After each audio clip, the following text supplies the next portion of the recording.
আমরা বেলঘরিয়া থেকে এসেছি। আমার ছেলে মুম্বাইতে থাকে। সবার আগে আমি অ্যাকচুয়ালি ঢেউয়ের কথা শুনি একটা রিলে, মিস্টার বোরাল একজন টিচার, তার রিলে আমি প্রথম আপনাদের এই দোকানের কথা জানতে পারি। প্রথমে ভেবেছিলাম হয়তো একটা দুটো পায়জামা পাঞ্জাবি বা পাঞ্জাবি ধুতি কেনা হবে। তারপরে তো আমার মনে হয় মোট কটা কেনা হলো আমাদের,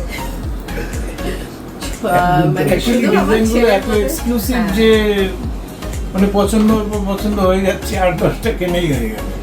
পাঞ্জাবি ধুতি পায়জামা এর সাথে সাথে শেষে এমন হলো যে একটি শাড়িও কিনে ফেললাম।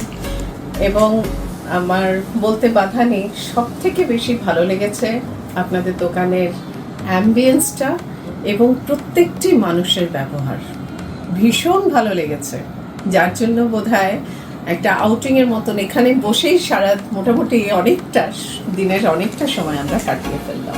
অ্যান্ড ডেফিনেটলি প্রত্যেকটা যেটা দেখছি সেটাই পছন্দ হয়ে চলেছে। সেই জন্যই আবার ঢেউতে আসার আগে আমি তো সবাইকে বলবো অবশ্যই একবার কেনাকাটার কথা যদি নাও ভাবেন, আমি জানি যে একবার এসে এখানে ফিরতে পারবেন না না কিনে। অপূর্ব অপূর্ব।